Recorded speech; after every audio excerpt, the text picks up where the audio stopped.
अस्सलाम वालेकुम स्टूडेंट्स, कैसे हैं आप सब। उम्मीद करते हैं सब ठीक होंगे। तो आज का जो हमारा चैप्टर नंबर 6 है जी, structure and function of the cardiovascular system. तो इसमें जो चैप्टर है इसके अंदर हम देखेंगे इसकी डेफिनेशन, इसके कुछ की कंपोनेंट्स और साथ में इसका स्ट्रक्चर देखेंगे, स्ट्रक्चर के साथ फंक्शन को भी। अब सीवीएस की सबसे पहले डेफिनेशन जो यहाँ पे डिस्कस की हुई है कि डिफाइन सीवीएस। सीवीएस का मतलब क्या है जी? Cardiovascular system. Cardiovascular system student हमारी बॉडी का वो सिस्टम होता है जिसके थ्रू पूरी बॉडी के अंदर ब्लड को सप्लाई किया जाता है, और हमें पता है कि ब्लड की सप्लाई जो है वो हमारा हार्ट करता है। ठीक है, तो हार्ट क्या है कि एक मस्कुलर ऑर्गन होता है जो कि एक पंप की तरह से काम करता है to circulate the blood throughout the body, जो कि पूरी बॉडी के अंदर ब्लड को सर्कुलेट करवा रहा होता है। ठीक है, हम हार्ट को डिवाइड कर देते हैं 4 चैम्बर्स के अंदर। ठीक है, 2 अपर चैम्बर्स होते हैं। चैम्बर्स का मतलब क्या? पोर्शंस। ठीक है, 2 ऊपर वाले पोर्शन होते हैं और 2 नीचे वाले। ठीक है, अपर 2 को हम एट्रिया कहते हैं और जो लोअर 2 होते हैं उनको हम वेंट्रिकल्स कहते हैं। ठीक है, एट्रिया के कंपैरेटिवली जो वेंट्रिकल्स हैं वो थोड़े से बड़े होते हैं। जैसे कि अगर मैं ऐसे ही एक फर्जी सी डायग्राम बना रही हूँ, ठीक है, यहाँ पे ये देखें, इस तरीके से जो है ना हमारे हार्ट के चैम्बर होते हैं। ये अपर जो 2 हैं, ठीक है, ये हमारे एट्रिया होते हैं, और ये जो नीचे वाले 2 हैं इनको हम वेंट्रिकल कहते हैं। ठीक है, ब्लड सबसे पहले जो है ब्लड वेसल्स के थ्रू यहाँ पे इंटर होता है राइट एट्रिया के अंदर, फिर यहाँ से राइट वेंट्रिकल में आता है, और राइट वेंट्रिकल से फिर ये चला जाता है हमारे लंग्स के अंदर। ठीक है, लंग्स में जब जाता है वहाँ पे इसका काम ये होता है कि ब्लड के अंदर ऑक्सीजन को ऐड किया जाता है। ठीक है, और फिर लंग्स वापस से इसको भेज देता है ब्लड को हमारे लेफ्ट एट्रिया में। लेफ्ट एट्रिया से फिर ये लेफ्ट वेंट्रिकल में आएगा, और लेफ्ट वेंट्रिकल से फिर इसको बॉडी में भेज दिया जाता है। ठीक है, तो मेन ये स्ट्रक्चर और फंक्शन था। एक दफ़ा आपको शॉर्टली मैंने बता दिया है। आगे देखते हैं जी ब्लड वेसल्स। ब्लड वेसल यानी खून की नालियाँ। अब खून की नालियाँ स्टूडेंट हमारी बॉडी में 3 तरह की होती हैं। एक होती हैं आर्टरीज। आर्टरीज का काम क्या होता है कि ये ऑक्सीजनेटेड ब्लड को लेके जाती हैं, यानी ऐसा ब्लड जिसके अंदर ऑक्सीजन होता है। ठीक है, ये अवे ब्लड को लेके जाती हैं away from the heart, heart से लेके जाती हैं towards the various part of the body. Body के जो डिफरेंट पार्ट्स हैं उनकी तरफ लेके जाएगी। ठीक है, हार्ट से ब्लड जो बॉडी की तरफ जाता है वो आर्टरीज की तरफ वजह से जाता है, और फिर वेन्स आ जाती हैं। वेन्स का स्टूडेंट ये डिफरेंस है कि ये भी खून की नालियाँ होती हैं, लेकिन इनके अंदर डीऑक्सीजनेटेड ब्लड होता है। डीऑक्सीजनेटेड ब्लड का मतलब क्या है कि इनके अंदर, अब इस ब्लड के अंदर कार्बन डाइऑक्साइड प्रेजेंट होगी, और ये वाला जो ब्लड है ये बॉडी से हार्ट की तरफ जाता है। ठीक है, यानी इसको फिर मज़ीद आगे लंग्स में भेजा जाता है ऑक्सीजनेशन के लिए। उसके बाद आ जाता है जी कैपलरीज। कैपलरीज जो है ये टीनी ब्लड वेजल्स होती हैं जो कि क्या करती हैं? Exchange of oxygen, nutrients and waste product between the blood and the tissues. ठीक है, ब्लड और टिश्यूज़ के दरमियान में ये छोटी छोटी सी कैपलरीज होती हैं। ठीक है, खून की नालियाँ होती हैं। इनका काम क्या होता है कि ये एक्सचेंज करवाती हैं ऑक्सीजन को, न्यूट्रिशन प्रोवाइड करती हैं, और वेस्ट प्रोडक्ट जो है वो टिश्यू से निकाल के ब्लड में डाल देती हैं। नेक्स्ट आ जाता है जी ब्लड। ब्लड स्टूडेंट हमारे पास जो है एक कनेक्टिव टिश्यू होता है। ठीक है, अब इसका काम क्या है कि ये जो बना हुआ है, ठीक है, ये किसका बना हुआ है? रेड ब्लड सेल्स का बना होता है, वाइट ब्लड सेल्स होते हैं, प्लेटलेट्स होते हैं, और प्लाज्मा होते हैं। ये 4 कंपोनेंट इसके अंदर जो है वो मेजर तौर पे प्रेजेंट होते हैं। अब जो रेड ब्लड सेल्स हैं, ठीक है, इनका काम क्या होता है कि ये ट्रांसपोर्ट करते हैं ऑक्सीजन को। वाइट ब्लड सेल्स होते हैं ये हमारे इम्यूनिटी के अंदर इनका रोल होता है, और जो प्लेटलेट होते हैं ये क्लॉटिंग के अंदर हेल्प करते हैं। ठीक है, यानी कि कहीं पे जख्म वगैरह हो जाता है तो आप देखते हैं कि पहले तो ब्लड निकलता है, ठीक है, ज़ख्म वगैरह की वजह से, लेकिन उसके बाद कुछ टाइम के बाद क्या होता है कि बंद हो जाता है। तो उसकी रीज़न क्या होती है कि वहाँ पे हमारे प्लेटलेट्स आके उस जगह को पैक कर देते हैं। उसके बाद प्लाज्मा आ जाता है, ठीक है, जो कि ब्लड का ही एक पोर्शन है। इसके अंदर न्यूट्रिशंस होती हैं, कुछ हार्मोन्स होते हैं, और कुछ वेस्ट प्रोडक्ट्स होती हैं। ठीक है, तो इनके कॉम्बिनेशन को हम प्लाज्मा कहते हैं।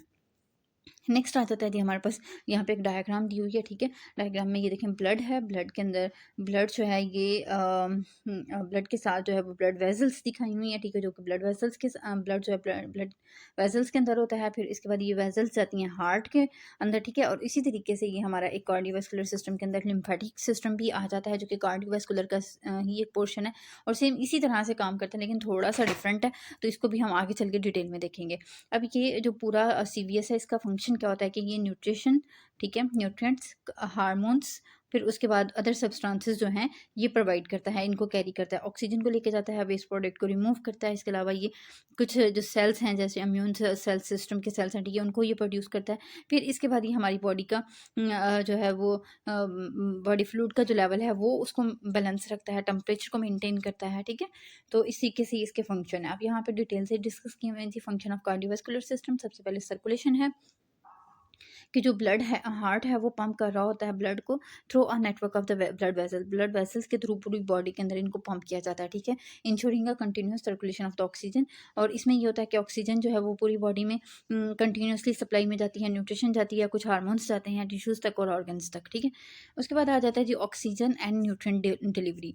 ऑक्सीजन की और जो न्यूट्रिशन है, ठीक है, उसकी डिलीवरी भी जो होती है बॉडी के सेल्स तक, वो ब्लड के थ्रू होती है। अब कहते हैं कि oxygen rich blood is pumped from the lungs to the rest of the body, ठीक है। कहते हैं कि जो ऑक्सीजन वाला ब्लड होता है वो लंग्स से फिर बॉडी की तरफ जो है भेजा जाता है, ठीक है, by the left side of the heart. जो हार्ट की लेफ्ट साइड होती है, यानी कि जो लेफ्ट एट्रिया, फिर लेफ्ट वेंट्रिकल, और लेफ्ट वेंट्रिकल से फिर बॉडी में जाना, ठीक है। तो लेफ्ट साइड जो है वो पूरी बॉडी के अंदर ऑक्सीजनेटेड ब्लड जो है वो सप्लाई करता है। Nutrient rich blood from the digestive system is delivered to the various organ and the tissue. अब हम जो हमारा डाइजेस्टिव सिस्टम है, हाजमे का निज़ाम है, ठीक है, वहाँ पे जब खुराक की डाइजेशन होती है तो उसके न्यूट्रिशन जो होती है वो ब्लड के अंदर ऐड की जाती है। आगे वो ब्लड जो है वो फिर बाकी सारे ऑर्गन्स और टिश्यूज़ तक पहुँचाया जाता है, ठीक है, उसके अंदर न्यूट्रिशन होती है। उसके बाद आ जाता है जी waste product removal. Deoxygenated blood जो है, ठीक है, इसके अंदर जो है वो ये कैरी कर रहा होता है कार्बन डाइऑक्साइड को, जो कि वेस्ट प्रोडक्ट है, वो ट्रांसपोर्ट कर दी जाती है लंग्स को, ठीक है, फॉर द ऑक्सीजनेशन के इसके अंदर ऑक्सीजन ऐड कर लो और कार्बन डाइऑक्साइड ले लो और फिर उसको रिमूव कर दिया जाता है। उसके बाद आ जाता है जी hormone transport.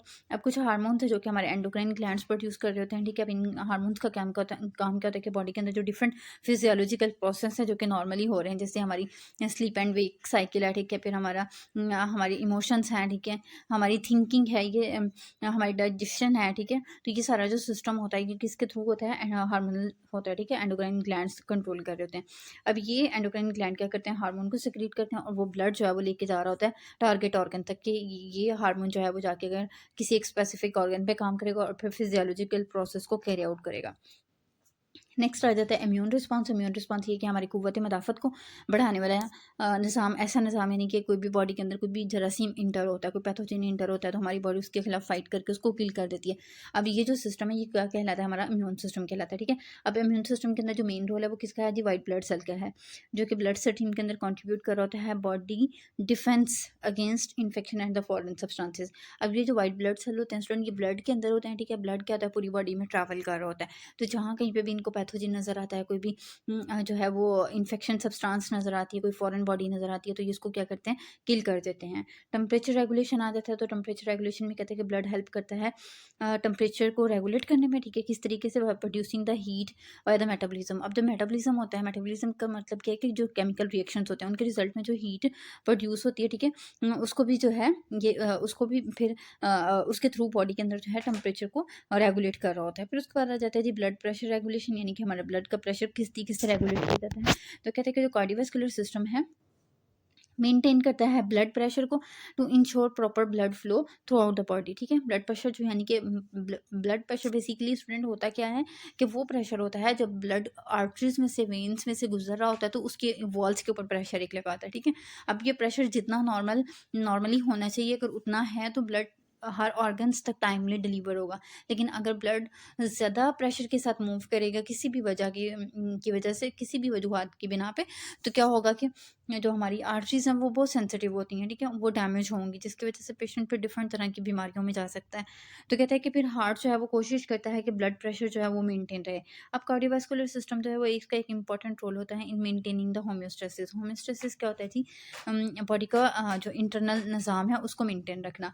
Any self regulating process by which an organism tend to maintain stability, ठीक है, कि वो कोई भी ऐसा प्रोसेस जो कि बॉडी में खुद ब खुद हो रहा होता है और वो ऑर्गेनिज्म के अंदर स्टेबिलिटी को मेंटेन करता है while adjusting to condition that are best for its survival, यानी कि वो कंडीशंस को मेंटेन करता है जो कि उसकी सर्वाइवल के लिए मस्ट होती हैं, इंपॉर्टेंट होती हैं, एंड सस्टेनिंग लाइफ, और लाइफ को कायम रखता है। उसके बाद कहते हैं कि it is a dynamic and integrated system that works continuously to meet the body metabolic demand. कहते हैं कि ये एक डायनामिक मतलब सिस्टम है हमारी बॉडी का, एक इंपॉर्टेंट सिस्टम है जो कि क्या कर रहा होता है कि ऑल टाइम काम कर रहा होता है, ठीक है, मेटाबॉलिक डिमांड को पूरा करने के लिए, and maintain optimal condition for the cellular function, और सेल्स की फंक्शन को बेहतर बनाने के लिए जिस हद तक, मैक्सिमम हद तक जो है ये अपना फंक्शन जो है वो शो करता है। नेक्स्ट जो चैप्टर है स्टूडेंट वो हमारे पास आ जाता है जी, shock or the circulatory failure. अब ये सर्कुलेटरी फेलियर या शॉक चाहिए है बेसिकली हमारे सीवीएस से ही रिलेट करता है। तो यहाँ पे एक पैथोलॉजी बेसिकली हम डिस्कस करेंगे कि जो है जी circulatory failure and exploring types and the variations, कि इसकी टाइप्स कौन कौन सी हैं और इसमें क्या क्या तब्दीलियाँ आती हैं। सबसे पहले है जी जो हम देखेंगे डेफिनेशन ऑफ शॉक। तो शॉक बेसिकली स्टूडेंट एक ऐसी क्रिटिकल कंडीशन होती है जब ब्लड का जो फ्लो होता है वो इनसफिशेंट होता है, ठीक है। यानी ब्लड जो है वो प्रॉपरली फ्लो में नहीं आता, ठीक है जी, यानी जितनी ज़रूरत है बॉडी को उतना वो फ्लो नहीं होता, ब्लड यानी कम हो जाता है, ठीक है। मेटाबॉलिक डिमांड के लिए जिसकी वजह से सेल्स जो है वो डिसफंक्शन हो जाते हैं। डिसफंक्शन होने का मतलब ये कि काम नहीं करेंगे और ऑर्गन फेल होना शुरू हो जाएंगे। अब ऑर्गन क्यों फेल होते हैं स्टूडेंट, जैसे कि हमने ऊपर बात की कि ब्लड का काम क्या होता है, न्यूट्रिशन प्रोवाइड करना, ऑक्सीजन वगैरह देना हर ऑर्गन को जाके। जब ऑर्गन को न्यूट्रिशन वगैरह नहीं मिलेगी तो वो अल्टीमेटली फेल होना शुरू हो जाएंगे। अब ये क्यों होता है, पेशेंट मतलब शॉक में क्यों जाता है, तो इसके वेरियस काउजेज होते हैं जिसमें हम ये देखते हैं जी कि इसकी पैथोफिजियोलॉजी जो है वो इन्वॉल्व करती है। पैथोफिजियोलॉजी का मतलब ये कि जब नॉर्मली किस तरीके से काम कर रही है और जब कोई भी प्रॉब्लम आ रही है तो उस कंडीशन में सिस्टम क्या काम कर रहा है, ठीक है। अब जब इसके अंदर पैथोलॉजी आएगी तो उस कंडीशन में कहता है कि अ कास्केड ऑफ इवेंट्स, यानी एक इवेंट्स की सीरीज जो है वो मतलब चलना शुरू हो जाएगी जो कि अफेक्ट करेगी हमारे कार्डियोवैस्कुलर सिस्टम को, हमारे रेस्पिरेटरी और दूसरे ऑर्गन्स को जाके, ठीक है। यानी शॉक ऐसी कंडीशन है जिसके अंदर एक इवेंट चल जाएगा, ठीक है, इवेंट्स सीरीज की शक्ल में चल जाएगा जो कि डिफरेंट ऑर्गन्स को जाके डैमेज करना शुरू कर देगी। उसके बाद आ जाता है जी pathophysiology of shock at the circulatory failure, कि जब ये शॉक में पेशेंट जाएगा तो उस कंडीशन में बॉडी के अंदर क्या क्या चेंजेस आएंगी।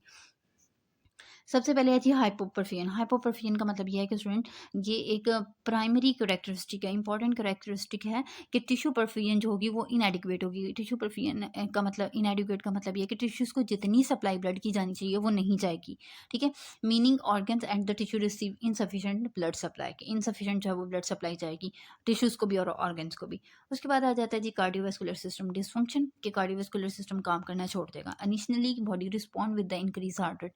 इनिशियली बॉडी क्या करेगी कि हार्ट रेट बढ़ जाएगा बॉडी का, ठीक है। हार्ट रेट बढ़ने का मतलब ये कि हार्ट जो है वो जल्दी से तेज़ी के साथ पंप करेगा कि ऑक्सीजन की जो सप्लाई है, ब्लड की जो सप्लाई है वो हर ऑर्गन तक पहुंचे। अब ब्लड बहुत ज़्यादा स्पीड से काम करेगा, हार्ट रेट बढ़ जाएगा, उस कंडीशन को हम कहेंगे टैकीकार्डिया। उसके बाद वैसोकंस्ट्रिक्शन, ठीक है। अब ब्लड स्पीड से काम कर रहा है, ठीक है, तो ब्लड को साथ में हार्ट को ब्लड प्रेशर को भी मेंटेन रखना है, तो वो क्या करेगा, आर्टरीज को कंस्ट्रिक्ट कर देगा, तंग कर देगा, ठीक है। जो ब्लड वेसल्स हैं वो तंग हो जाएंगी, ठीक है, ब्लड प्रेशर को मेंटेन करने के लिए। फिर उसके बाद कहता है कि एज द शॉक प्रोग्रेसेस, जैसे शॉक और बढ़ेगा तो हार्ट जो है वो वीक हो जाएगा, ब्लड वेसल्स जो हैं वो मजीद मतलब डायलेट कर जाएंगी। पहले हमने देखा कि वो सुकड़ गई थी, वो फैल जाएंगी, जो कि अब क्या होगा उस कंडीशन में कि मतलब हार्ट अब वीक हो गया, काम नहीं कर रहा, तो जो आउटपुट है कार्डिक आउटपुट, यानी कि हार्ट जो सप्लाई दे रहा है, ठीक है, जो आउटपुट दे रहा है वो भी कम हो जाएगी, जिसकी वजह से सिस्टमिक वेस्कुलर रेजिस्टेंस हो जाएगी कि पूरे सिस्टम के अंदर जो वेजल्स हैं वो अपना काम करना छोड़ देंगी। उसके बाद आ जाता है जी सेलुलर ऑक्सीजन डेप्रीवेशन, यानी किस बात का मतलब, ये डेप्रीवेशन का मतलब होता है कमी हो जाना, और सेलुलर ऑक्सीजन यानी सेल के अंदर भी ऑक्सीजन की कमी आ जाएगी। इनसफिशिएंट ब्लड फ्लो जब होगा वो लीड करेगा reduce delivery of oxygen and nutrients to cells तक भी जो है वो न्यूट्रिशन और ऑक्सीजन की सप्लाई कम हो जाएगी। सेलुलर हाइपोक्सिया हो जाएगा, ठीक है। हाइपोक्सिया के बारे में हमने पहले भी पढ़ा था कि सेल के अंदर जब सेल के अंदर जब ऑक्सीजन की सप्लाई प्रॉपर नहीं जाती है तो वह हाइपोक्सिया होता है, ठीक है। तो ये ट्रिगर कर देगा एनारोबिक मेटाबॉलिज्म। एनारोबिक मेटाबॉलिज्म यानी कि मेटाबॉलिज्म बढ़ा देगा ताकि बॉडी को न्यूट्रिशन मिले, ठीक है। लैक्टिक एसिड प्रोड्यूस होगा जिसके रिजल्ट में, अब लैक्टिक एसिड जो है वो इस तरीके का स्टूडेंट मटेरियल है जो कि बॉडी के अंदर किसी भी मेटाबॉलिज्म के वेस्ट प्रोडक्ट के तौर पर प्रोड्यूस होता है, और जब ये ज़्यादा अमाउंट में प्रोड्यूस होता है तो उसकी वजह से भी बॉडी के अंदर बहुत सारी जो है ना वो डिस्टर्बेंस होती हैं जो कि कंट्रीब्यूट करेगी मेटाबॉलिक एसिडोसिस। मेटाबॉलिक एसिडोसिस का मतलब ये कि एसिड का लेवल बढ़ जाएगा। लैक्टिक एसिड एक एसिड है, ठीक है, तो एसिडोसिस हो जाएगी। उसके बाद आ जाता है जी इन्फ्लामेटरी रिस्पॉन्स आ जाता है। इन्फ्लामेटरी रिस्पॉन्स में कहता है कि बॉडी इनिशिएट करेगी इन्फ्लामेटरी रिस्पॉन्स, यानी कि बॉडी अब यहाँ तक आप देखें कि कोशिश कर रही है कि किसी तरीके से पेशेंट को बचाया जाए, ठीक है, मतलब बॉडी खुद लड़ रही होती है। अब वो क्या करेगा कि इन्फ्लामेटरी रिस्पॉन्स प्रोड्यूस करेगा। इन्फ्लामेटरी रिस्पॉन्स में वो क्या करेगा, साइटोकाइंस, ठीक है, और दूसरे मीडिएटर्स रिलीज करेगा, ठीक है। अब ये रिलीज करेगा तो इनका मकसद ये होगा कि बॉडी को मजीद जो है हम इसकी कंडीशन को मेनटेन करें।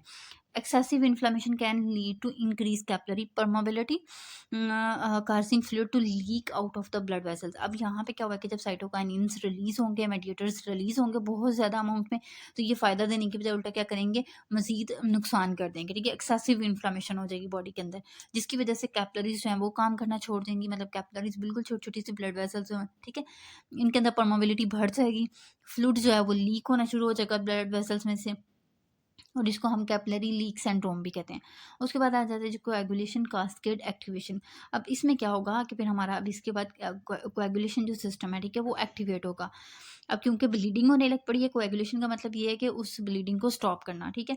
अब उसको स्टॉप करने के लिए हमारा कोएगुलेशन सिस्टम एक्टिवेट होगा, जो कि क्या करेगा, hyper coagulable state and potential formation of the microclots. तो वो क्या करेगा, ब्लड को जमाने के लिए, ब्लीडिंग को स्टॉप करने के लिए जो है वो कोएगुलेटिंग जो फैक्टर्स हैं, ठीक है, वो बहुत ज़्यादा सेक्रीट आउट कर देगा, जिसकी वजह से क्या होगा कि छोटे छोटे से क्लॉट बनना शुरू हो जाएंगे हमारी ब्लड वेसल्स के अंदर ही।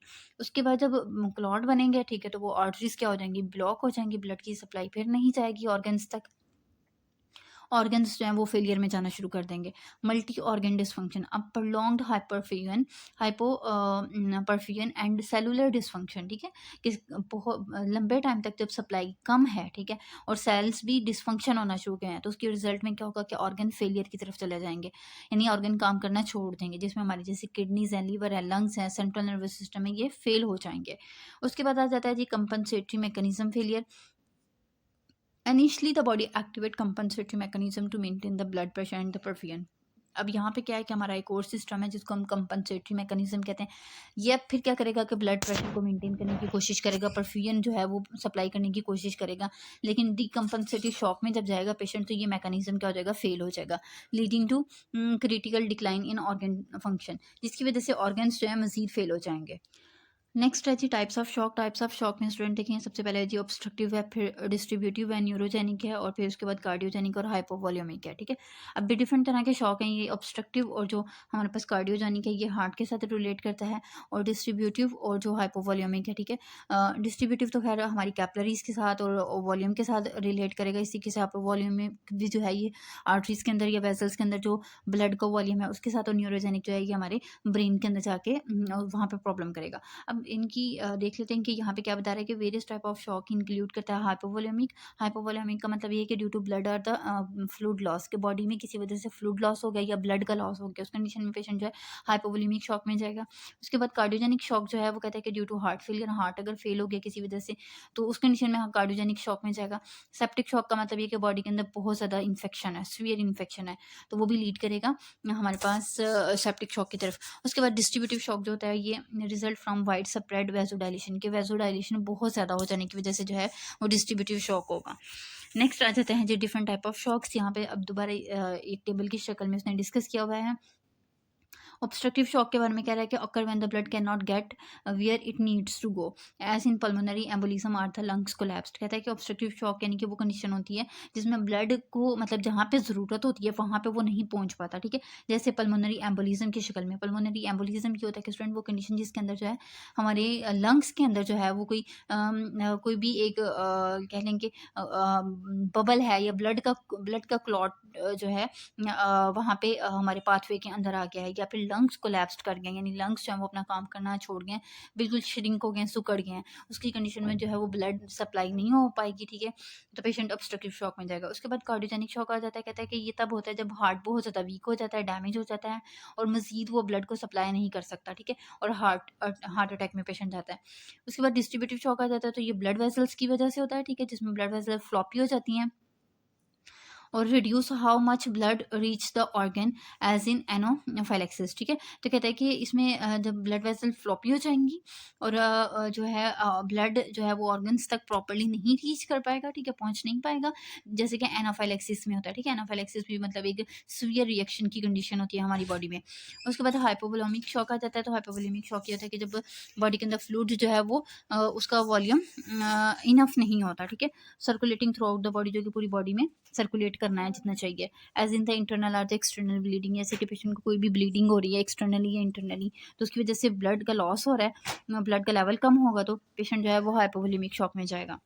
ट्रीटमेंट की बात करते हैं तो management involves addressing the underline cause. सबसे पहले तो हमें देखना है कि शॉक किस वजह से हुआ, काज को फाइंड आउट करना है, ठीक है। फिर उसके बाद restoring the adequate fluid volume, के फ्लूइड का जो वॉल्यूम है वो मेंटेन करेंगे, कार्डिक फंक्शन को इम्प्रूव करेंगे। उसके बाद वैसोप्रेसर जो है मे बी यूज्ड, वैसोप्रेसर यानी वो मेडिसिन है जो कि ब्लड प्रेशर को इंक्रीज करेंगी, और कुछ केसेस के अंदर ये सपोर्टिव जो है हमें मयर्स लाइक, तो कुछ कंडीशन में हमें जो है वो वैसो सप्रेसर के साथ मैकेनिकल वेंटिलेशन को भी जो है वो मेंटेन करना पड़ता है। उसके बाद कहता है कि early recognization and intervention are crucial in managing shock. कहते हैं कि कुछ अगर हम इसको वक्त पे ही इसको डायग्नोज कर लें और मेडिकल ट्रीटमेंट जो है वो प्रोवाइड करते हैं तो हम शॉक को मैनेज कर सकते हैं। और जो इरिवर्सिबल ऑर्गन डैमेज है, ठीक है, यानी ऐसा डैमेज जो एक दफ़ा हो गया उसको हम ठीक नहीं कर सकते, ठीक है, तो इससे बच सकते हैं और आउटकम्स को हम इम्प्रूव कर सकते हैं। उसके बाद आ जाता है जी डिफरेंट टाइप ऑफ शॉक में रिक्वायर स्पेसिफिक अप्रोचेस। जो शॉक्स होते हैं डिफरेंट टाइप के, उनके लिए फिर हमें डिफरेंट तरह की ट्रीटमेंट या मेथड्स को फॉलो करना पड़ता है। लेकिन ओवरऑल जो गोल होता है वो ये होता है कि जी पेशेंट की जो परफियन है, टिश्यू की परफियन है, उसको मेंटेन किया जाए और ऑर्गन्स के फंक्शन को सपोर्ट करने के लिए जितना फ्लूइड चाहिए, जितना जो ब्लड है वो पेशेंट को डिलीवर किया जाए।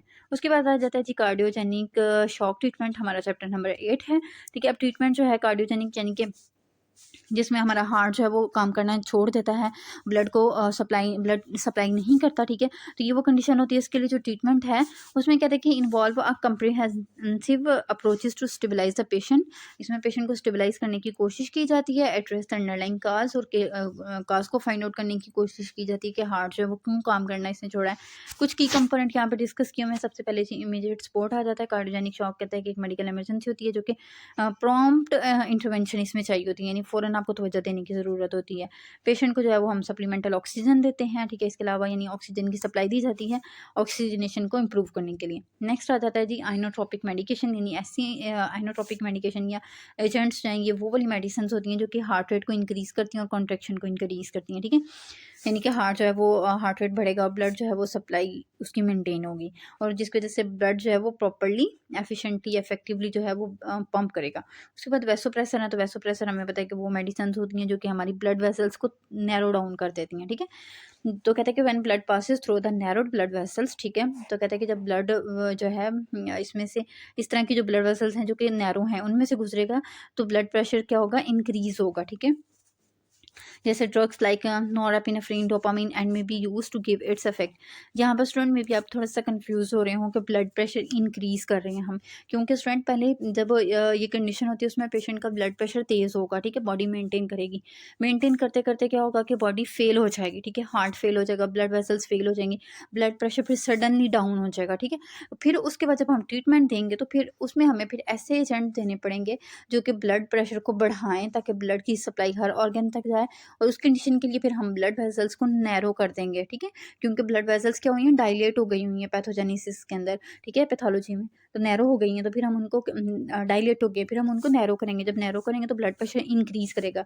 अब कहते हैं कि ड्रग्स लाइक नोरेपिनेफ्रिन है या फिर डोपामिन है उसको भी यूज़ कर सकते हैं, ठीक है, ब्लड प्रेशर को इंक्रीज करवा सकते हैं ताकि वाइटल ऑर्गन तक जो है वो जल्दी से जल्दी ब्लड की सप्लाई पहुँचती रहे। फ्लूइड मैनेजमेंट में कहता है कि इसमें हम लोग इंट्रावेनियस फ्लूइड्स, ठीक है, using a drip may be administered consciously. अब कहते हैं कि इसमें हम लोग जो है ना एहतियात के साथ फ्लूइड जो है वो भी आईवी फ्लूइड भी दे सकते हैं ड्रिप के साथ। सबसे पहले तो हम इसमें डायरेटिक्स दे सकते हैं, ठीक है। डायरेटिक्स कहता है कि वो ड्रग्स होती हैं जिसके थ्रू हम पेशेंट की बॉडी से एक्स्ट्रा जो फ्लूइड है, ठीक है, उसको रिमूव किया जाता है in the form of the urine के थ्रू। उसके बाद कहते हैं कि ये they may be use to decrease or excessive fluid in the body. कहते हैं कि इसके थ्रू हम जो है बॉडी के अंदर अगर बहुत ज़्यादा फ्लूइड जमा हो गया तो उसको भी हम क्या करेंगे, डिक्रीज़ कर सकते हैं। उसके बाद है जी एंटीप्लेटलेट या एंटीकोएगुलेंट थेरेपी भी दे सकते हैं। हम कहते हैं कि एंटी प्लेटलेट या एंटी कोएगुलेंट थेरेपी का मतलब ये है कि अब देखिए हमने देखा कि ब्लड लीक हो रहा है, ठीक है, वहाँ पे बहुत ज़्यादा जो है वो कोएगुलेंट फैक्टर्स जो हैं हम लोगों ने ब्लड बॉडी जो है वो बना रही होती है, ठीक है, तो जिसकी वजह से क्लॉट्स बनना शुरू हो जाते हैं। अब ऐसी ड्रग्स देंगे जो कि इन क्लॉट की फॉर्मेशन को क्या करेंगी, स्टॉप करेंगी, ठीक है। तो अभी इसके अंदर जो है वो एंटी कोएगुलेंट आ जाते हैं और एंटी प्लेटलेट आ जाते हैं, ठीक है। तो ये वो मेडिसिन है जो कि फॉर्मेशन ऑफ ब्लड क्लॉट को इनहिबिट करेंगी। कार्डियोजेनिक शॉक कहते हैं कि एसोसिएट कर रहा होता है with the coronary artery disease. Coronary artery disease student वो बेसिकली हमारी एक बॉडी की आर्टरी है, ठीक है, जो कि हार्ट के मसल्स को सप्लाई देती है, ठीक है। हार्ट के अपने मसल्स को जो सप्लाई देने वाली आर्टरी है उसका नाम क्या है, कॉर्नरी आर्टरी, ठीक है। समटाइम इसके अंदर भी ब्लॉकेज आ जाती है जिसकी वजह से पेशेंट जो है वो कार्डियोजेनिक शॉक में जाता है। अब कहते हैं कि which occur due to blockade by a blood clot in the blood supply of the heart, ठीक है। अब कहते हैं कि क्योंकि क्लॉटिंग हुई है तो वो हमारी ये जो कॉर्नरी आर्टरी है इसके अंदर भी कहीं ब्लॉकेज आ गई है जिसकी वजह से हार्ट को खुद जो है वो सप्लाई कम चली गई है। जब हार्ट को ही सप्लाई नहीं जा रही तो फिर हार्ट कैसे काम करेगा, तो फिर इस वजह से हम जो है वो एंटीकोएगुलेंट थेरेपी दे के हार्ट के मसल्स को जो है वो सपोर्ट प्रोवाइड करेंगे ताकि जो है वो जो क्लॉट बना हुआ है वो ख़त्म हो जाए और ब्लड हार्ट जो है वो काम करना शुरू कर दे। उसके बाद कहते हैं कि एंटी प्लेटलेट जो एजेंट्स हैं लाइक एस्पिरिन है या एंटीकोएगुलेंट में हमारे पास हेपरिन है उसको भी यूज़ कर सकते हैं to prevent the clot formation के लिए। उसके बाद आ जाता है जी कॉर्नरी रीवेस्कुलराइजेशन। कार्डियोजेनिक के शॉक के केस में कहता है कि जो कि एमआई की वजह से होता है, ठीक है, मायोकार्डियल इन्फेक्शन या हार्ट अटैक जिसे कहते हैं।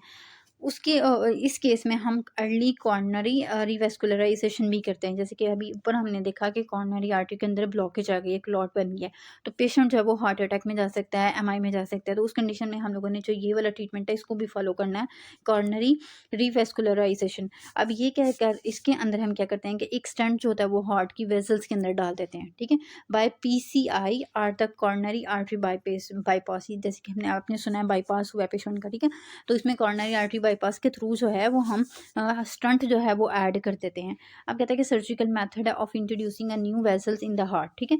अब ये जो स्टंट होता है बेसिकली स्टूडेंट एक स्प्रिंग की तरह का जो है एक वेसल्स ही समझ लें हम जो है वो ऐड कर देते हैं कि जहाँ पे ब्लॉकेज होती है, ठीक है, उस एरिया के अंदर हम लोगों ने स्टंट को ऐड करना है, वो आर्टरी वहाँ से डायलेट हो जाती है, ठीक है, in the heart to bypass the blocked artery, ठीक है, कि जो ब्लॉक आर्टरी है, ठीक है, उसको थोड़ा सा डायलेट करने के लिए may be consider to restore the blood flow to the heart muscle, के हार्ट के जो मसल्स हैं उन तक जो है वो ब्लड का फ्लो मेंटेन रहे। अब यहाँ पे PCI आपने सुना था जिसको हम कहते हैं जी परक्यूटेनियस कॉर्नरी इंटरवेंशन, ठीक है। तो PCI भी एक इसी तरह से कॉर्नरी आर्टरी बाईपास से मिलते जुलती जो है एक टेक्निक है, ठीक है, जिसके अंदर हम जो है ये स्टंट डालते हैं जैसे ये आपने देखा है जी ये, ठीक है। अब यहाँ पे ये देखें कि ये आर्टरी यहाँ पे नैरो हुई है, तो ये स्टंट जैसे ही डाला है तो ये क्या हो गई है, इस डायग्राम के अंदर चेक करेंगे जो है वो डायलेट कर गई है, तो अल्टीमेटली जो हार्ट को जो है वो सप्लाई जो है वो जाना शुरू हो जाएगी, ठीक है। अब यहाँ पे ये दिखा रहे हैं डायग्राम के अंदर ब्लॉक्ड आर्टरी, ठीक है, ये कॉर्नरी आर्टरी है, ठीक है, इसकी ब्रांचेस हैं जो कि हार्ट को सप्लाई दे रही हैं।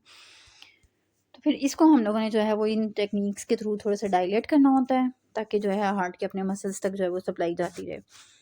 अब नेक्स्ट क्या कह रहा है जी हमारे पास कॉर्नरी आर्टरी बाईपास, अगेन यहाँ पे दिखाया हुआ है कि यहाँ पे देखें कि यहाँ पे ये जो कॉर्नरी आर्टरी है, ठीक है, इसके अंदर ब्लॉकेज हुई, ब्लड नहीं गया, तो यहाँ पे क्या हुआ है, ये वाला एरिया जो थोड़ा ब्लूइश होना शुरू हो गया, ठीक है। जैसे आप अपने अक्सर हाथ पे भी देखते हैं कि अगर कहीं हाथ को या किसी भी फिंगर को ज़ोर से दबा देते हैं तो ब्लड की सप्लाई जब स्टॉप हो जाती है तो वो ब्लू होना शुरू हो जाती है। इसी तरीके से यहाँ पर भी जब सप्लाई कम हुई है तो ये ब्लूइश हो गया। उसके बाद जब ये हम लोगों ने बाईपास वगैरह ग्राफ्टिंग वगैरह करवाई है तो उसके बाद क्या हुआ है कि जो है हार्ट ने प्रॉपर्ली काम करना शुरू कर दिया। अब ये बाईपास जो हम लोगों ने करवाना होता है या कॉर्नरी आर्टरी के अंदर स्टंट डालना होता है तो इसमें ये देखें अयोर्टा से जो है वो हम एक जो है वो आर्टरी या एक वेसल जो है वो डालते हैं और उसको जो ब्लॉक्ड एरिया होता है, ठीक है, उसके साथ उसका कनेक्शन करते हैं ताकि जो है एक सप्लाई जो है वो एक नया रास्ता जो है वो बन जाए और ब्लड को काम करना शुरू कर दे।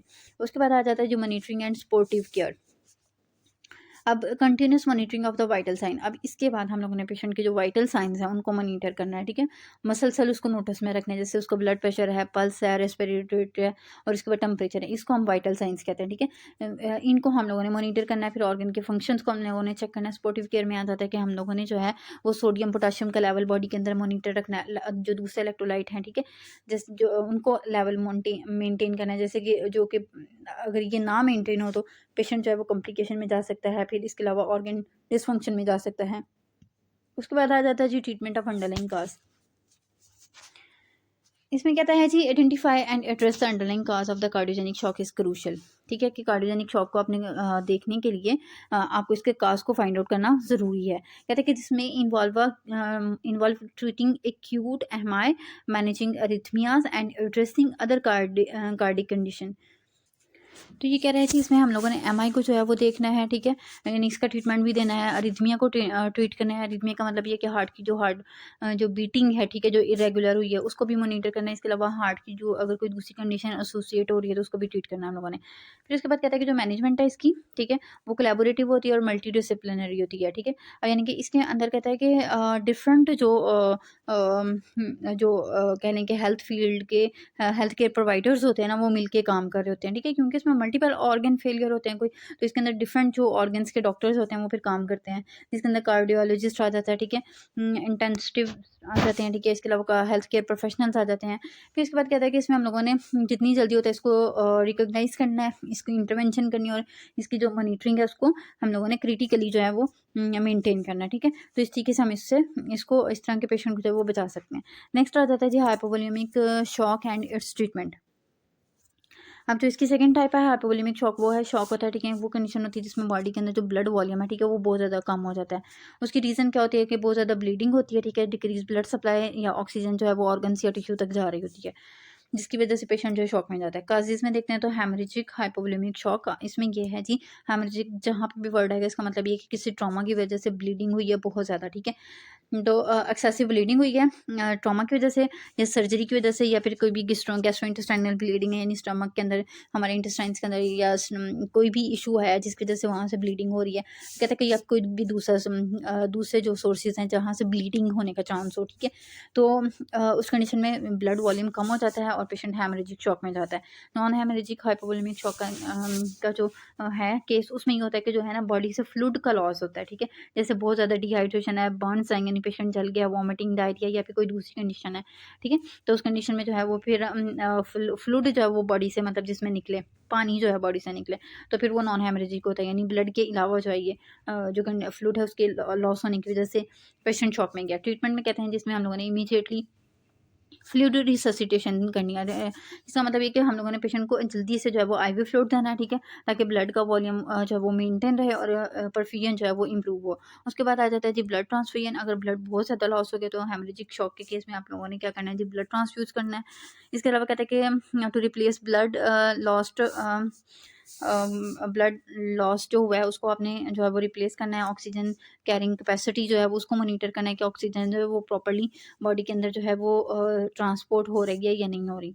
फिर इसके बाद आ जाता है जी हीमोस्टैटिक एजेंट। हीमोस्टैटिक एजेंट है यानी ऐसे एजेंट होते हैं जो कि अगर कहीं पे ब्लीडिंग हो रही है तो उसको स्टॉप करवा देते हैं, ठीक है। तो कहता है कि अब ये जो है ये क्या करेंगे, ब्लीडिंग को स्टॉप करवाएंगे। फॉर एग्जाम्पल जैसे सूचरिंग है या फिर हीमोस्टैटिक ड्रेसिंग है, ठीक है, तो ये कहता है कि may be employ to control bleeding को कंट्रोल करने के लिए, ठीक है, हम लोगों ने इन चीज़ों को यूज़ करना है। उसके बाद पोजिशनिंग आ जाता है, तो कहता है कि एलिवेट कर देनी, एलिवेटिंग द लेग्स, यानी कि लेग्स को आपने ऊपर की तरफ उठा देना में improve venous return to the heart and increase cardiac output. तो कहते हैं कि जब टांगे मतलब लेग ऊपर करेंगे, एलिवेट करेंगे, तो उस कंडीशन में हार्ट की तरफ जो है वो फ्लो बढ़ेगा और कार्डिक आउटपुट जो है वो इंक्रीज करेगी, जैसे ये डायग्राम में दिखाया हुआ है। मॉनिटरिंग आ जाता है आगे।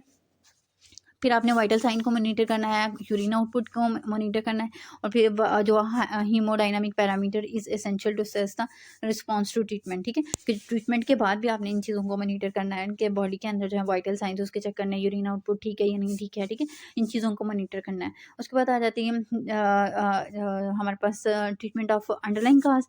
तो जो सबसे पहले तो हम लोगों ने इसको आइडेंटिफाई करना है, फिर जो भी काज है, ठीक है, वो सबसे ज़्यादा इंपॉर्टेंट है कि आप इसको आइडेंटिफाई करें। कहते हैं कि इसके अंदर जिसमें involve energy surgery, stopping bleeding sources, ठीक है, कुछ कंडीशन में हम लोग को सर्जरी की तरफ जाना पड़ सकता है, कुछ कंडीशन में ब्लीडिंग को स्टॉप करना पड़ता है, और कुछ कंडीशंस ऐसी होती हैं जिसके अंदर जो है मतलब आपने फ्लूइड लॉस हुआ तो फिर आपने फ्लूइड जो है वो थेरेपी देनी है।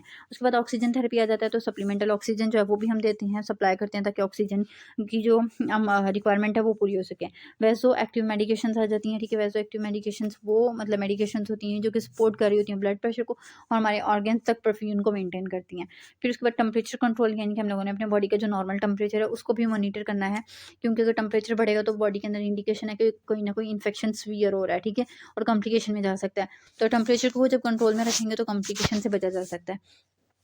उसके बाद आ जाता है जी हाइपोवॉल्मिक जो शॉक होता है रिक्वायर करता है prompt and aggressive intervention to prevent the organ failure, यानी कि ये भी एक इमरजेंसी कंडीशन होती है, तो आपने इसको जल्द अज जल्द जो है ना वो इसको अप्रोच करना होता है, ठीक है, ताकि आउटकम्स जो है वो इसके इंप्रूव हो सकें और ऑर्गन फेलियर से बचा जा सके। कहते हैं कि जो स्पेसिफिक ट्रीटमेंट है, ठीक है, उसके अंदर तो सबसे पहले ये है कि आप काज को अंडरलाइन करें, ठीक है, इसके अलावा जो सीवियरिटी ऑफ द कंडीशन है ताकि उसका पता लगे कि किस तरह की जो है ना कंडीशंस डेवलप हो सकती हैं। फिर उसके बाद कहता है कि इसके अंदर हम लोग कुछ कंडीशन के अंदर फ्लूइड रिससिटेशन भी करते हैं और ब्लड प्रोडक्ट भी, यानी कि फ्लूइड भी दे रहे हैं, ब्लड भी दे रहे हैं, ठीक है, addressing the root cause of the hypovolaemia, hypovolaemia के जो रूट काज है, ठीक है, जिसकी वजह से हो रहा है उसको फाइंड आउट करते हुए, ठीक है, तो कुछ कंडीशन में हमें फ्लूइड भी देना पड़ता है और कुछ कंडीशन में साथ में ब्लड भी इसके साथ ही देना पड़ता है। तो नेक्स्ट आ जाता है जी चैप्टर नंबर 10 जो कि anaphylactic shock sign symptom and treatment, ठीक है। अब ये हमारे पास थर्ड टाइप आ रही है एनाफाइलेटिक शॉक की, जिसमें जी है जी डेफिनेशन एनाफाइलेटिक शॉक यानी कि कहते हैं कि ये भी एक सीवियर लाइफ थ्रेटनिंग कंडीशन होती है, एलर्जिक रिएक्शन होता है, यानी जैसे एलर्जिक रिएक्शन हो जाते हैं अक्सर बॉडी में किसी भी वजह से, ठीक है, तो दैट कैन अकर रैपिडली, जो कि बहुत रैपिडली जो है ये अकर होता है और लाइफ जो है वो खतरे में चली जाती है। अब सबसे पहले साइन सिम्टम की बात करते हैं, तो इसमें पेशेंट को इचिंग होगी जैसे एलर्जी के केस में होता है, ठीक है, ब्रीथिंग डिफिकल्टी, वीजिंग, ठीक है, सांस लेने में प्रॉब्लम होगी, वीजिंग होगी, वीजिंग का मतलब ये कि जब वो सांस लेगा तो सांस लेने के साथ जो है वो सीटी की साउंड जो है वो सुनाई देगी, रेड रैश बॉडी के ऊपर आ जाएंगे, ठीक है, जो कि उभरे हुए होंगे जिनको हम हाइव्स कहते हैं। उसके बाद कहते हैं कि पेशेंट को एब्डोमिनल पेन होगी, वॉमिटिंग होगा, डायरिया होगा, स्वेलिंग हो जाएगी हैंड के ऊपर, फेस के ऊपर या एयरवे के अंदर। और फिर इसके अलावा कुछ डिसऑर्डर्स आएंगे जो कि कॉन्शियसनेस यानी कि हमारे ब्रेन को अफेक्ट करेंगे, पेशेंट अपनी सोच समझ जो है वो खो देगा, स्वेटिंग होगी फिर बहुत ज़्यादा, और कुछ अदर साइन सिम्टम भी हमें देखने को मिलेंगे जो कि इंडिकेट करेंगे कि पेशेंट जो है वो एनाफाइलेटिक शॉक में गया है। इसके बाद ये स्टूडेंट अक्सर ज़्यादातर किसी भी मेडिसिन की वजह से भी हो सकता है, या ऐसी कंडीशन ऐसी चीज़ें जिनके साथ एलर्जी है, तो वो सीवियर एलर्जी कुछ लोगों को हो जाती है, ठीक है, तो किसी एलर्जन की वजह से, तो उसके साथ अगर एक्सपोयर हुआ है तो उस कंडीशन में पेशेंट जो है वो ये शॉक में चला जाता है। उसके बाद रिस्पिरेटरी डिस्ट्रेस है, यानी कि इसमें हमारा रिस्पिरेटरी सिस्टम काम करना छोड़ देगा। इस रिस्पिरेटरी सिस्टम में जी ब्रीथिंग के अंदर प्रॉब्लम आएगी, शॉर्टनेस ऑफ ब्रेथ यानी सांस लेने में प्रॉब्लम है। उसके बाद है जी wheezing or the stridor, high pitched breathing sound, ठीक है, वीजिंग या फिर स्ट्राइडर का मतलब ये होता है कि पेशेंट जब सांस लेगा तो उसकी आवाज़ बहुत ऊंची होगी, हाई पिच्ड होगी, यानी कि आप कह लें कि सीटी की जैसे आपको आवाज़ सुनाई देगी। कार्डियोवास्कुलर सिस्टम पे देखते हैं तो इसमें जो है उसकी पल्स या तो बहुत तेज़ होगी या बहुत कम होगी, ब्लड प्रेशर उसका लो हो जाएगा जिसकी वजह से पेशेंट बेहोश हो सकता है, डिजीनेस में जा सकता है, फेंटिंग में जा सकता है। इसके अलावा चेस्ट पेन होगी, टाइटनेस होगी, यानी कि उसको तंगी सी महसूस होगी। फिर उसके बाद स्किन रिएक्शन में देखते हैं तो हाइव्स होगी जिसको आर्टिकेरिया भी कहते हैं, यानी रैशेज बन जाएंगे स्किन के ऊपर या रेडनेस होगी। इसके अलावा स्वेलिंग हमें देखने को मिलेगी फेस के ऊपर, लिप या थ्रोट या के ऊपर, जिसको हम एंजियोडर्मा कहते हैं, ठीक है। नेक्स्ट आ जाता है जी गैस्ट्रो इंटेस्टाइनल सिम्टम, जिसके अंदर एब्डोमिनल पेन है, नाउजिया, वॉमिटिंग, डायरिया है। न्यूरोलॉजिकल सिम्टम देखते हैं, यानी जो हमारे ब्रेन के ऊपर अफेक्ट करेंगे, उसमें पेशेंट कंफ्यूज होगा और फीलिंग ऑफ इम्पेंडिंग डॉम, ठीक है, वो मतलब ऐसे जैसे मतलब गिरने की, जैसे गिर रहा है, ठीक है, या उसको चक्कर आना शुरू हो जाएंगे, इस तरह की कंडीशन होगी, लॉस ऑफ कॉन्शियसनेस में जाएगा पेशेंट। अब इसका जो ट्रीटमेंट है स्टूडेंट, इसमें सबसे पहले हम लोगों ने एपिनेफ्रिन जो है वो एडमिनिस्ट्रेशन करनी है, ठीक है, यानी एपिनेफ्रिन देनी है, फर्स्ट लाइन ट्रीटमेंट है, ठीक है, एनाफाइलेटिक शॉक का। कहते हैं कि अब ये जब हम ट्रीटमेंट देंगे तो ये करेगा, रिवर्स कर देगा सिम्टम को, ठीक है, किस तरीके से कि जो हमारी ब्लड वेसल्स हैं उनको कॉन्स्ट्रिक्ट करेगा, जिसकी वजह से ब्लड प्रेशर इंप्रूव होगा और रिलैक्स कर देगा हमारे एयरवेज को, ठीक है। और इसके अलावा कहते हैं कि self administration via epinephrine auto injector is common for individual with non severe allergies, यानी कि हम लोग जो ये एपिनेफ्रिन जो है इसी को दे रहे होते हैं ऑटो इंजेक्टर के थ्रू, जो कि कहता है कि अक्सर ऐसे लोग जिनको पता है कि हमें सीवियर एलर्जी होती है, ठीक है, तो वो इसको यूज़ कर लेते होते हैं, ठीक है। उसके बाद आ जाता है जी एमरजेंसी मेडिकल असिस्टेंस। अब इसमें कहता है कि कुछ कंडीशन में आप जैसे पेशेंट जो है वो किसी भी मेडिकल हेल्थ केयर सेंटर से या किसी भी प्रोफेशनल से दूर है, तो उस कंडीशन में आप लोगों ने जी कॉल करनी है मेडिकल इमरजेंसी के लिए। एनाफिलेटिक शॉक कहते हैं कि एक मेडिकल इमरजेंसी है जिसको प्रॉम्प्ट इंटरवेंशन की ज़रूरत होती है, ठीक है। Maintain airway and breathing, patient का जो है एयरवे को हम लोगों ने देखना है कि वो ओपन है, ठीक है, यानी कि एयरवे क्लियर है या नहीं क्लियर है, उसकी ब्रीथिंग में उसको असिस्ट करना है अगर नेसेसरी है। उसके बाद कहते हैं कि जिसमें इन्वॉल्व रेस्क्यू ब्रीथिंग और इन सीवियर केसेस इंट्यूबेशन, ठीक है, कहते हैं कि इसमें हम लोगों ने उसकी ब्रीथिंग जो है उसको इंश्योर करना है और कुछ कंडीशन में इंट्यूबेशन कर सकते हैं, यानी कि एंडोट्रेकल ट्यूब जैसे हम डालते होते हैं। उसके बाद पोजिशनिंग आ जाता है, तो कहते हैं कि patient is if the person is fainting, यदि मदहोश हो रहा है, उसका ब्लड प्रेशर जो है लो है, और lying them flat with the legs, उसको आपने जो है लटा देना है, लेग्स उसकी एलिवेट कर देनी, ऊपर की तरफ को उठा देनी, जिसकी वजह से वाइटल ऑर्गन तक ब्लड की सप्लाई जो है वो मेंटेन होगी। उसके बाद एंटीहिस्टामिन्स दे देते हैं, ठीक है। एंटीहिस्टामिन जैसे कि हमारे पास डाइफेनराहाइड्रामीन आ जाती है, जिसको बेनिड्रोल भी अक्सर इसमें भी आती है, ठीक है। तो उसको हम जब देंगे पेशेंट को, तो ये क्या करेगा कि ये एलर्जिक सिम्टम्स को कम करेगा, ठीक है। But they should not be replace epinephrine as a primary treatment, यानी कि सबसे पहले आपने एपिनेफ्रिन ही देना है, उसके बाद आपने एंटीहिस्टामिन की तरफ जाना है, ठीक है। उसके बाद आ जाता है जी आईवी फ्लूइड आ जाता है, इंट्रावेनस फ्लूइड। उसमें ये भी हम देते हैं पेशेंट को आईवी फ्लूइड। उससे ये होता है कि ब्लड प्रेशर मेंटेन होता है, ठीक है। डिहाइड्रेशन पेशेंट की जो है इंप्रूव होती है। मॉनिटर करना है आपने वाइटल साइंस को, ब्लड प्रेशर, हार्ट रेट और ऑक्सीजन सैचुरेशन वगैरह वो। कार्टिकोस्टेरॉइड हमें बाजू का देने पड़ते हैं, जो कि क्या इनका काम क्या होता है कि बॉडी के अंदर जो इन्फ्लामेशन हुई है, ठीक है, उससे बचाएगा, और या फिर जो डिलेड या रिकरेंट रिएक्शंस होने होते हैं उनसे बचाएगा। कुछ एलर्जीज ऐसे होते हैं कि स्टूडेंट जिसके रिएक्शन मतलब पेशेंट को कुछ टाइम बाद आते हैं, ठीक है। कुछ आप कह रहे हैं कि कुछ घंटे गुजरने के बाद, 24 घंटे गुजरने के बाद आते हैं, फिर 75 आवर्स गुजरने के बाद आते हैं। तो उस कंडीशन में जो है वो कार्टिकोस्टेरॉइड दे सकते हैं, ताकि अगर डिलेड रिएक्शन हो या दोबारा से अगर होने का चांस है तो फिर वो ये कार्टिकोस्टेरॉइड से कंट्रोल कर सकते हैं। उसके बाद एलर्जन रिमूवल है। तो सबसे पहले तो हमें फिर ये भी देखना होता है कि एलर्जन जो है जिसकी वजह से एलर्जी है, ठीक है, उसको रिमूव किया जाए, उसको आइडेंटिफाई किया जाए, उसको रिमूव किया जाए, ठीक है, ताकि मजीद उसके साथ एक्सपोजर ना हो। उसके बाद ऑब्जर्वेशन आ जाता है, ठीक है। हम लोगों ने उसको अपनी निगरानी में रखना है। आफ्टर इनिशियल ट्रीटमेंट, जैसे ही आपने इब्तदाई ट्रीटमेंट दिया है, ठीक है, तो पेशेंट को आपने ऑब्जर्वेशन में रखना है, ठीक है, एक टाइम के लिए, ठीक है। और to monitor for potential rebound और डिलेड रिएक्शन, ताकि जो रिएक्शंस हैं, एलर्जिक रिएक्शंस हैं, दोबारा तो नहीं आ जाते। उसके बाद कहते हैं कि anaphylactic shock require immediate and coordinated medical intervention. कहते हैं कि इसमें भी फ़ौरन आपने जो है वो मेडिकल इंटरवेंशन आपको ज़रूरत होती है। एपिनेफ्रिन इसको देना होता है पेशेंट को, ठीक है, ताकि पॉजिटिव आउटकम हमें मिल सके। इसके अलावा कहते हैं कि individual with the history of severe allergic reaction often carry an epinephrine auto injector, ठीक है, should be educated on its proper use। कि ऐसे लोग जिनको पता होता है कि हमें इससे severe एलर्जी है, तो वो अपने साथ ऑटो इंजेक्टर रखते हैं। तो इस तरह के लोगों को आपको ऑटो इंजेक्टर के बारे में जो है वो प्रॉपर गाइडलाइन देनी है कि वो अपने साथ इसको रखें और इसको कैसे इस्तेमाल करना होता है। तो ये था आज का हमारा टॉपिक। अपनी दुआ में याद रखिएगा। चैनल को लाइक कर दें, शेयर करें और सब्सक्राइब करें। अल्लाह हाफ़िज़।